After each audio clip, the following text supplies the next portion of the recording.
Gordon Telford. I'm a dermatologist. I've been in practice in the city of Victoria for 35 years. And I've had a particular research interest in the last 20 years. And particularly what we're interested in is we look at the epidermis, that outer layer of skin. We say, what's in the epidermis naturally? What does nature put there? Then we isolate that molecule, put it in a cream, and treat people. And the results are absolutely fascinating. There's a fascinating phenomena. That is, since 1910, we've seen dramatically increases in frequency of skin cancer. This is now the #1 cause of cancer in the world, is skin cancer. Say, everybody's been wearing sunscreens. We're all aware of the dangers of the sun. Why is the rate still going up? It hasn't even flattened. It hasn't seemed to make any measurable difference at all the knowledge we have, and using sunscreens. So in spite of using sunscreens, frequency of skin cancer is going up totally unabated. How do you explain that?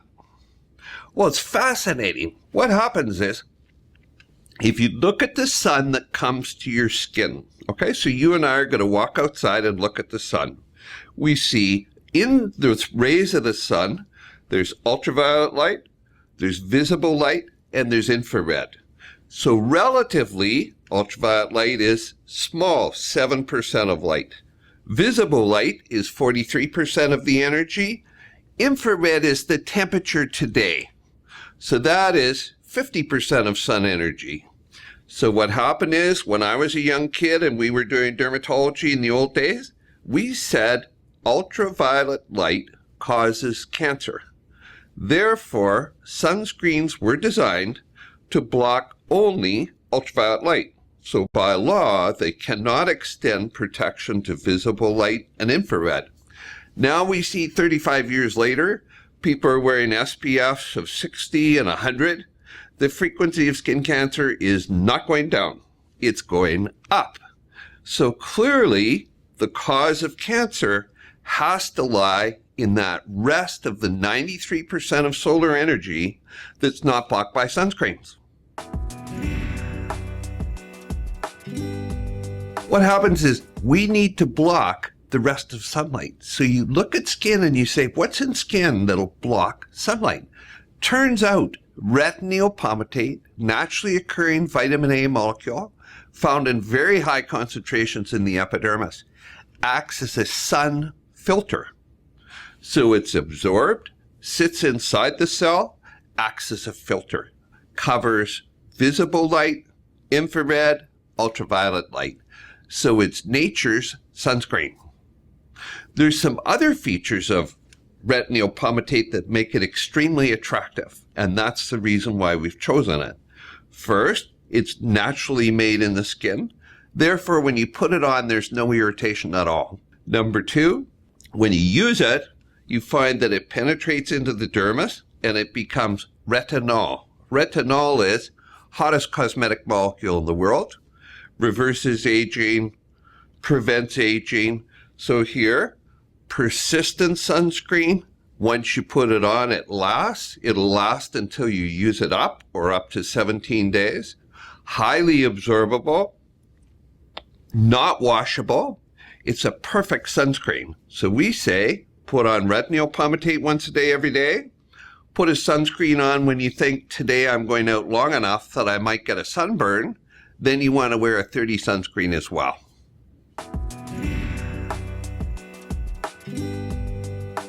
If you think of the epidermis, the outer layer of skin, okay, what you see in the epidermis is these big cells at the bottom, little thin cells at the top.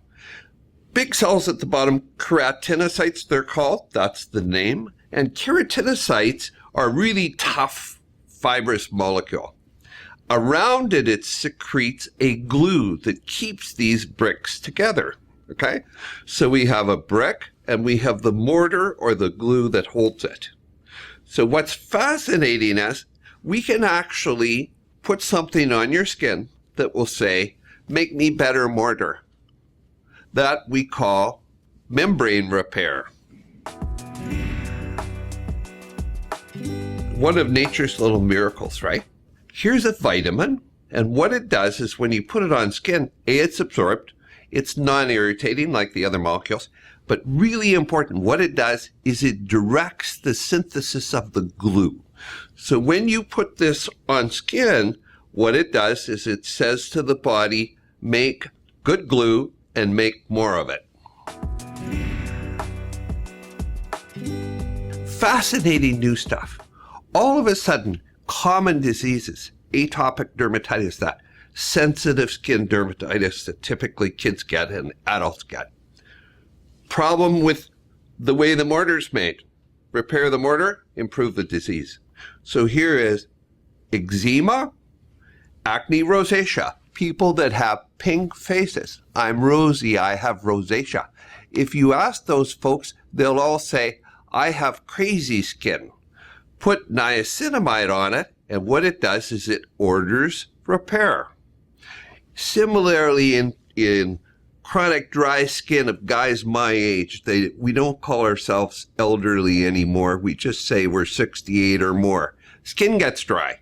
Nothing grows better than using what nature says, add vitamins to it, change the composition of my intercellular space, boom, my itchy skin goes away. It's that simple. So attractively to a parent, we have a 14-year-old daughter with eczema, we'd much rather use a vitamin cream than we use cortisone. If you have a patient who has acne or acne rosacea, much better to use a vitamin than it is to use an antibiotic. So we all know there's a long-term cost of using antibiotics. Here's the natural alternatives. This is what nature says to do.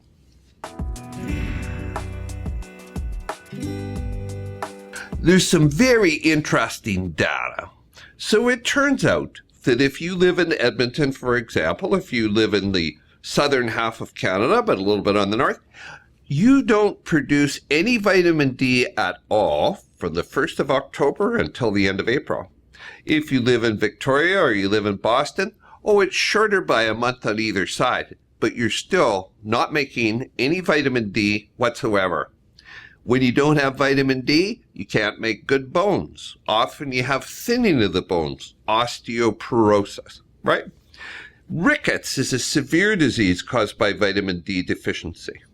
So what we're seeing is people that live north in the northern hemisphere or the southern hemisphere are developing vitamin D deficiencies in wintertime. People who voluntarily choose to be vitamin D deficient, that is, they say, these are folks who say, I don't want to have any tan at all. What's good is white skin. Those guys literally are having vitamin D deficiencies. We're looking at frequencies of vitamin D deficiency in children in the US of 75%. The developing world, 75% again. So our choice, stay out of the sun, live north, boom, vitamin D deficient.